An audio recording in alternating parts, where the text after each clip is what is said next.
হযরত আনাস ইবনে মালিক রাদিয়াল্লাহু তাআলা আনহু হইতে বর্ণিত মুসনাদ ইবনে আহমদ, মুসনাদে হাকিমের মধ্যে হাদিসটা আসছে।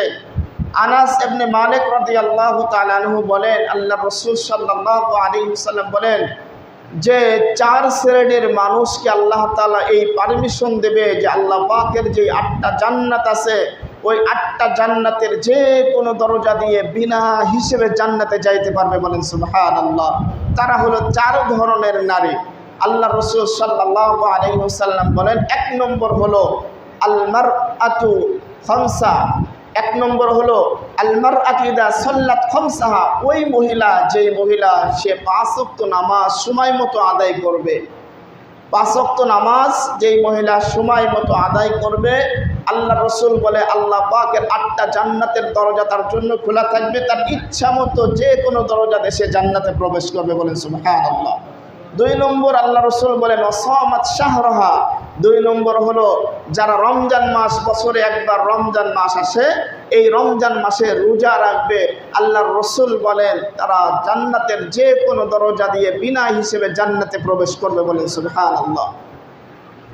3 নম্বর হলো আজকের বিষয়বস্তু হলো 3 নম্বরটাই, ওয়া আতাআত বালাহা। 3 নম্বর মহিলাদের গুণ হলো, শ্রেষ্ঠ নারী হলো তারা যারা তাদের স্বামীর আনুগত্য করবে, স্বামীর খেদমত করবে, স্বামীর সেবা যত্ন করবে, স্বামীর কথা মতো চলবে, স্বামীর আনুগত্য করবে, এরা হচ্ছে সর্বশ্রেষ্ঠ নারী। বলেন সুবহানাল্লাহ।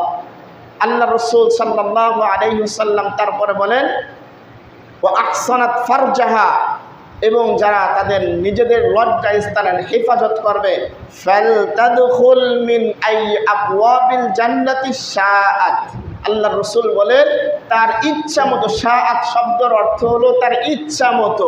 আল্লাহ পাকের 8টা জান্নাতের দরজা তার জন্য উন্মুক্ত থাকবে, তার ইচ্ছা মতো যেইটা দিয়ে ইচ্ছা, সেই ইচ্ছা করলে আদম দিয়ে যাইতে পারে, সেই ইচ্ছা করলে বাবুল আবওয়াব থেকে বাবুল এরকম ফেরদাউসে যাইতে পারে, সে ইচ্ছা করলে এরকম ভাবে নাইমে যাইতে পারে, সে ইচ্ছা করলে এরকম ভাবে এরকম জান্নাতুল মাওয়াই যেতে পারে। এরকম 8টা জান্নাত আছে, 8টা জান্নাতের যে কোনো জান্নাতে সে প্রবেশ করার সুযোগ পাবে। বলেন সুবহানাল্লাহ।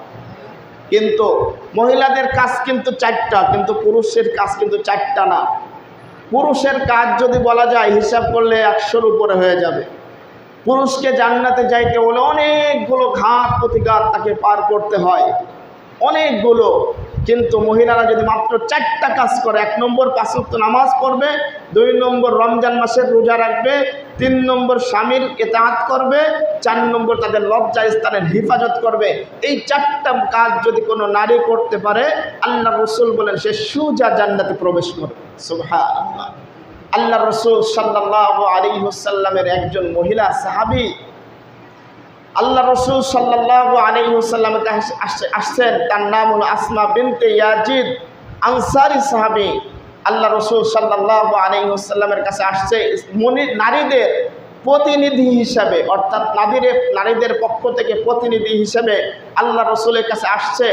আসার পরে বলতেছি, ইয়া রাসূলুল্লাহ, ইয়া হাবিবাল্লাহ, আমার পিতামাতা আপনার উপর কোরবান হোক, আমি মহিলাদের প্রতিনিধি হিসেবে আপনার কাছে আগমন করেছি। আমরা জানি যে আল্লাহ পাক আপনাকে নারী এবং পুরুষের উভয়ের নবী হিসেবে দুনিয়াতে বানিয়েছেন, পাঠিয়েছেন। সুতরাং এই জন্য আমরা আপনার প্রতি বিশ্বাস স্থাপন করেছি, আল্লাহর প্রতি বিশ্বাস স্থাপন করেছি। আপনার প্রতি আমাদের নারীদের পক্ষ থেকে কয়েকটা আরজি, কয়েকটা প্রশ্ন, এই প্রশ্নের উত্তরগুলো আপনি দেবেন। আল্লাহ রসুল বলেন, বলো তোমার কি এমন প্রশ্ন? আল্লাহ রসুলের নারী সাহাবী বললেন, ইয়া রাসূলুল্লাহ, ইয়া হাবিবাল্লাহ, 1 নম্বর প্রশ্ন হলো আমরা মহিলারা পর্দায় আবদ্ধ থাকি, 2 নম্বর আমরা ঘরের মধ্যে আবদ্ধ থাকি, 3 নম্বর আমরা স্বামীদের সন্তানাদি লালন পালন করি, 4 নম্বর আমরা স্বামীদের চাহিদাকে পূরণ করি। যখন তাদের মিলন করতে ইচ্ছা হয়, আমরা তাদের কাছে আমাদের জীবনটাকে, আমাদের যৌবনটাকে, আমাদের দেহটাকে সঁপে দেই। এক কথায় আমাদের মাধ্যমে তারা অনেক শান্তি উপভোগ করে। কিন্তু আমার প্রশ্নের বিষয় হলো, আমরা তাদের সব কাজ করি, কিন্তু আমরা তাদের মতো ইবাদত করে অগ্রগামী হতে পারি না। কারণ তারা জুমার নামাজে শরীক হতে পারে, তারা জানাজার নামাজে শরীক হতে পারে, তারা এরকম জিহাদের মতো গুরুত্ব গুরুত্বপূর্ণ কাজে তারা শরীক হতে পারে। এরপরে তারা বিভিন্ন সময় এরকম হজের পর হজ, একটার পর একটা হজ তারা করতে পারে, কিন্তু আমরা জুমার নামাজে শরীক হতে পারি না, আমরা জানাজার নামাজে শরীক হতে পারি না, আমরা এরকমভাবে হজের পর হজ ইচ্ছা করলেই মাহরাম ছাড়া আমরা আদায় করতে পারি না। বিশেষ করে আমরা জিহাদের মতো এরকম গুরুত্বপূর্ণ ইবাদতে আমরা শামিল হতে পারি না। তবে শোনেন আল্লাহর রাসূল, আমরা কিন্তু তাদের বাড়িতে থেকে আমরা তাদের এরকম ধন সম্পদের হেফাজত করে, আমরা তাদের জন্য কাপড় সেলাই করে, কাপড় তৈরি করে, তাদের কাপড় পরিষ্কার করে দেই এবং তাদের সন্তান সন্ততিদেরকে লালন পালন করে। ইয়া রাসূলুল্লাহ, ইয়া হাবিবাল্লাহ, তাহলে কি আমরা কি ওইরকম জুমার নামাজে যারা শরীক হলো, জানাজার নামাজে যারা শরীক হলো, একটার পর হজ যারা করলো, এরকম জিহাদের মতো আহাম গুরুত্বপূর্ণ কাজে যারা শরীক হলো, আমরা কি তাদের সমান সব পাবো কিনা? আল্লাহ রাসূল সাল্লাল্লাহু আলাইহি ওয়াসাল্লাম খুব গুরুত্ব সহকারে শুনে বললেন, হো আমার সাহাবায়ে কেরাম, তোমরা কি ইতিপূর্বে এই মহিলার থেকে দ্বীন সম্পর্কে উত্তম প্রশ্ন কাউকে করতে শুনেছো? সাহাবায়ে কেরাম রাদিয়াল্লাহু তাআলা আশ্চর্যান্বিত হয়ে বললেন, ইয়া রাসূলুল্লাহ, ইয়া হাবিবাল্লাহ, আমাদের আজ পর্যন্ত ইতিপূর্বে এই ধারণাই ছিল না যে মহিলারা আবার অত সুন্দর করে প্রশ্ন করতে পারে কিনা। বলেন সুবহানাল্লাহ।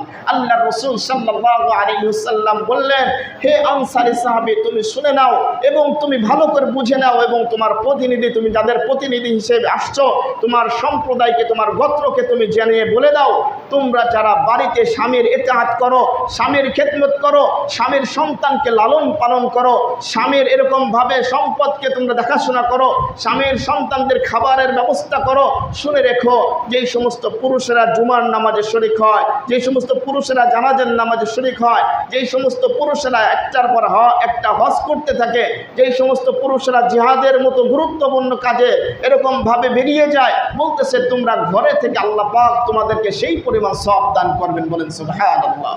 তো মহিলাদের কত গুরুত্ব আল্লাহ সুবহানাহু ওয়া তাআলা দিয়েছেন, আল্লাহ রাসূল সাল্লাল্লাহু আলাইহি ওয়াসাল্লাম দিয়েছেন, যে ওই সমস্ত মহিলারা আজকে সমাজের মধ্যে বলে আমরা নারী অধিকার ফিরে চাই, বলে কি বলে না? বলেন। আল্লাহ রাসূল সাল্লাল্লাহু আলাইহি ওয়াসাল্লাম বলতেছেন, আরে মহিলা শুনে রেখো, তোমার তো কোনো দাম ছিল না, একটা সময় তুমি তো ভোগের সামগ্রী ছিলে, একটা সময় তো তুমি বাজারে বিক্রি হইতে, তোমাকে মানুষ কড়াই করে নিত, 2-4 দিন তোমাকে ব্যবহার করে ডাস্টবিনে আবার ফেলে দিত। আল্লাহ রাসূল সাল্লাল্লাহু আলাইহি ওয়াসাল্লাম ধরার বুকে আসছে, কোরআন তোমাকে সম্মান দিয়েছে, তোমাকে চাকরানী থেকে তোমাকে রাজরানী বানিয়েছে, তোমাকে কোরআন তোমাকে মায়ের সম্মান দিয়েছে, তোমাকে বোনের সম্মান দিয়েছে, তোমাকে স্ত্রীর সম্মান দিয়েছে, তোমাকে কন্যার সম্মান দিয়েছে। আল্লাহ পাক তো তোমাকে চাকরানী থেকে রাজরানী বানিয়ে দিয়েছে। আজকে কিছু বৈষম্য, আজকে কিছু এরকম খারাপ মহিলারা যারা আসলে বোঝে, কিন্তু তারা ইসলামকে টার্গেট বানিয়ে তারা বলে যে আমাদেরকে সমান অধিকার দিতে হবে। আজকে পুরুষরা যেভাবে স্ত্রীদেরকে তালাক দেয়, ঠিক সেভাবে আমরা স্ত্রীরাও স্বামীদেরকে ওইভাবে তালাক দেওয়ার সুযোগ দিতে হবে। অথচ এটা কোরআন বিরোধী। তারা বলে যে আমাদেরকে একটা পিতার যখন একটা পুত্র সন্তান হয়, একটা কন্যা সন্তান হয়, পুত্র সন্তান যেভাবে সমান অধিকার পায় সম্পদের, আমরা স্ত্রীরাও, আমরা মহিলারাও, আমরা মেয়েরাও তাদের সমান অধিকার আমাদেরকে দিতে হবে। তারা এরকমও বলতেছে, আজকে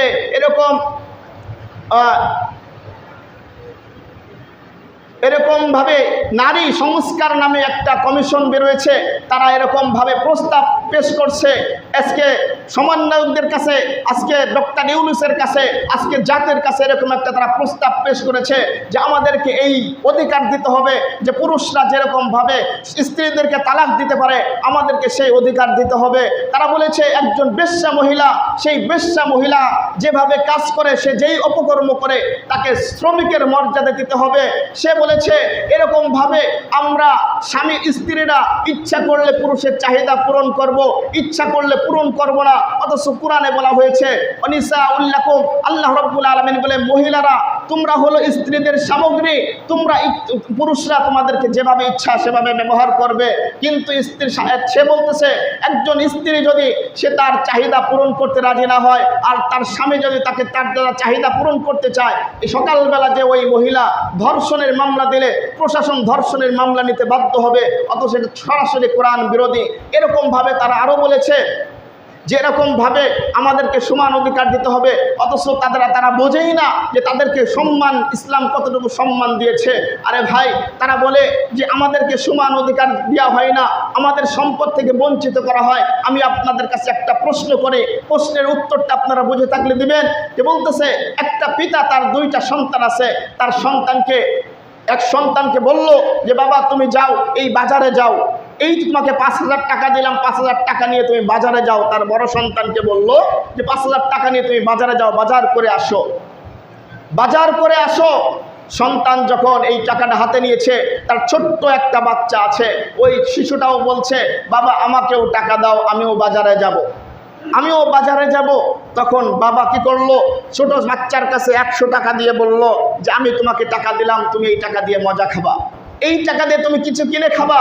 তখন ওই ছোট বাচ্চাটা বলল যে না না, আমি এটা মানবো না, আমি এটা মানি না, আমাকে 5,000 টাকা দিতে হবে, কারণ তুমি আমার বড় ভাইকে দিয়েছো 5,000 টাকা, আমি বাজারে যাব, অতএব আমি 100 টাকায় যাব না, আমাকে 5,000 টাকা দিতে হবে।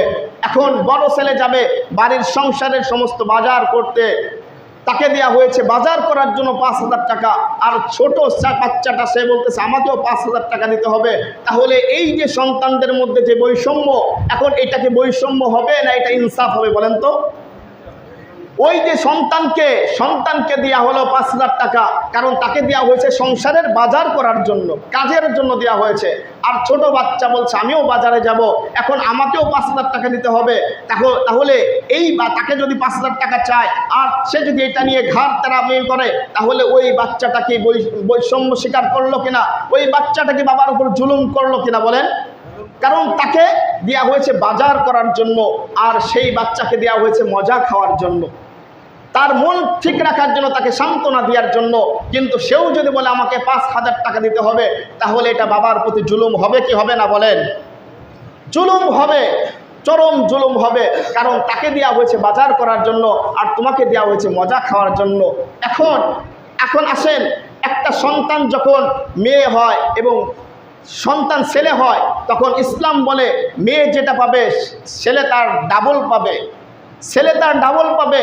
এখন মহিলারা যদি বলে যে আমার ভাই পায় 2 ভাগ, আমি কেন 1 ভাগ পাবো?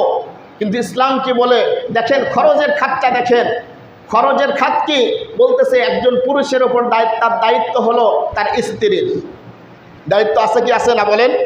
2 নম্বর সন্তানের, 3 নম্বর ছোট বোন, বাপ যদি না থাকে বোনের, 4 নম্বর তার এরকমভাবে মায়ের। 1 নম্বর মায়ের দায়িত্ব সন্তানের উপর থাকে, 2 নম্বর বোনের উপর সন্তানের উপর থাকে, 3 নম্বর স্ত্রীর দায়িত্ব সন্তানের উপর থাকে, 4 নম্বর মেয়ের দায়িত্ব সন্তানের উপর থাকে। এখানে তাকে দেওয়া হলো 2 ভাগ, কিন্তু তার ব্যয়ের খাত কয়টা বলেন? ব্যয়ের খাত 4টা। আর মহিলাকে দেওয়া হলো, মেয়েকে দেওয়া হলো 1 ভাগ, কিন্তু তার ব্যয়ের খাত কয়টা বলেন? ব্যয়ের খাত কয়টা জোরে বলতে হবে, কয়টা? 0 0 0 0। মেয়ের কোনো ব্যয়ের কোনো খাতই নাই, কারণ সে যখন বাবার বাড়ি থাকবে, সে বাবার অধীনে থাকবে, তার কোনো খরচ নাই, সমস্ত দায়িত্ব বাবার। যখন স্বামীর বাড়িতে যাবে, তখন সমস্ত দায়িত্ব স্বামীর, তার কোনো খরচ নাই। যখন স্বামী থাকবে না, তার ছেলের উপরে দায়িত্ব পড়বে, যদি ছেলেও না থাকে ভাইয়ের উপরে দায়িত্ব পড়বে, কোনো না কোনো পুরুষের উপর স্ত্রীর দায়িত্ব পড়েই যায়, পড়ে কিনা? কিন্তু সে পাইল 1 ভাগ, তার কিন্তু কোনো খরচের খাত নাই। আর পুরুষ পাইল 2 ভাগ, তার কিন্তু খরচের খাত 4টা। স্ত্রীর হক, মায়ের হক, কন্যার হক, এরকম বোনের হক, 4টা খাত রয়েছে। এখন ওই মহিলাটা যদি বলে আমাকে সমান অধিকার দিতে হবে, তাহলে ওই শিশুসুলভ আচরণ সে করলো কি করলো না বলেন? করলো কি করলো না? সে যুক্তি খাটায় যে আমার তো একই বাবার সন্তান, কেন আমরা বঞ্চিত হব? কেন ভাই 2 ভাগ পাবে, আমি কেন 1 ভাগ পাবো? এটা হলো শয়তানের যুক্তির মতো। শয়তান বলেছিল আনা খায়রুম মিনহু খলাকতানি মিন নারি ওয়া খলাকতাহু মিন তিন। আমি হচ্ছি আগুনের তৈরি, আর আদম হচ্ছে মাটির তৈরি, সুতরাং আমার ক্ষমতা বেশি। আসলে শয়তান তো জানে না মানুষকে কিন্তু 4টা জিনিস দ্বারা সৃষ্টি করা হয়েছে, জানেন কি জানেন না? চারটা দিন আনাসের আরবা বলা হয় যে চারটা জিনিসকে দিয়ে সৃষ্টি করা হয়েছে। 1 নম্বর মাটি দিয়ে, 2 নম্বর পানি দিয়ে, 3 নম্বর বাতাস দিয়ে, 4 নম্বর আগুন দিয়ে। একটা মানুষকে সৃষ্টি করা হয়েছে চারটা বস্তু দিয়ে, আগুন, পানি, মাটি, বাতাস। আর শয়তানকে সৃষ্টি করা হয়েছে শুধুমাত্র আগুন দিয়ে। কিন্তু সে যুক্তি খাটায় এমনভাবে যে আমি তো আগুন, আমার তো ঊর্ধ্বে, অথচ আগুনের তো কোনো ক্ষমতা নাই। আগুনের ক্ষমতা সে ধ্বংস করে দেয়, ঠিক কিনা? আর মাটির ক্ষমতা কিন্তু সে জন্ম দেয়। হ্যাঁ, মাটির ক্ষমতা কি? সে জন্ম দিতে পারে, সে অনেক বাড়াইতে পারে, কিন্তু আগুন বাড়াইতে পারে না, কমাইতে পারে, ঠিক কিনা? আগুন কমাইতে পারে।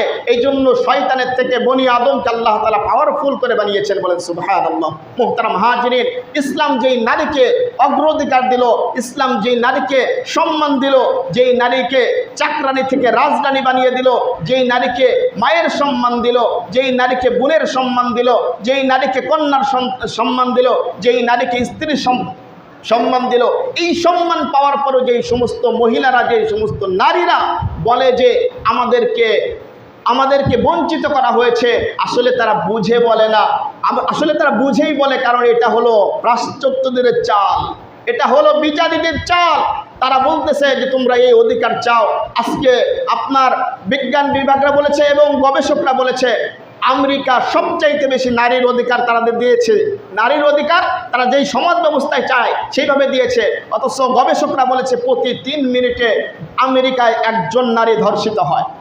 ফ্রান্সে প্রতি 3 জন নারীতে 1 নারী ধর্ষিত হচ্ছে প্রতিনিয়ত।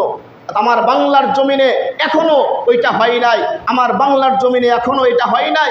আজকে আমেরিকা চায় যে নারীদেরকে আর পুরুষদেরকে সমান অধিকার দিতে চায়। আজকে ফ্রান্স চায় যে নারীদেরকে আর পুরুষদেরকে সমান অধিকার চায়। বলতেছে এরকম সংস্থা কমিশন যেই ব্যক্তি বলছে, একটা মহিলা, সে বলছে যে আজকে পুরুষদেরকে ওই অধিকার দেওয়া হবে যে অধিকার মহিলাদেরকে দেওয়া হবে, মহিলাদেরকে যে অধিকার দেওয়া হবে নারীকে সে অধিকার দেওয়া হবে। সে এমনও বলছে যে একজন বেশ্যাকে একটা পতিতালয়ের মেয়েকে তাকে শ্রমিকের অধিকার দেওয়া হবে। যখন আপনার এই অধিকার বাস্তবায়িত হবে, তখন আপনার সপ্তালপুর তারা একটা মহিলা এসে একটা রুম ভাড়া করবে, আর ভাড়া করে তারা এরকম যুবকদের যৌবনকে নষ্ট করবে, তখন আপনার বলার কিছুই থাকবে না। কারণ এটা সরকারি আইন হয়ে যাবে, আপনি কিছুই বলতে পারবেন না। আপনি যদি মনে করেন ওটা আমার কাজ না, ভাই কিয়ামতের ময়দানে আপনাকে ধরা খাইতে হবে। তোমার সমাজে আজকে এই আইন বাস্তবায়িত করা হয়েছিল, আমার আইনকে প্রত্যাখ্যান করে তোমরা মানুষ রচিত আইনকে বাস্তবায়িত করেছিলে। আমার কাছে জবাব দাও, আমাদের কিন্তু কোনো জবাব থাকবে না। মুহতারাম হাজিরিন, এই বিষয়ে আলোচনা অনেক দীর্ঘ ছিল। যে আলোচনা যে আয়াত করেছিলাম 2 ঘন্টার আলোচনা, সময় আমার কাছে নাই। তবে আমি আপনাদেরকে একটা মেসেজ দিতে চাচ্ছি, সেটা হলো আগামী 3 তারিখে, মে মাসের 3 তারিখে সোহরাওয়ার্দী উদ্যানে এই বিষয়ে বিশাল গণসমাবেশ হবে। বিশাল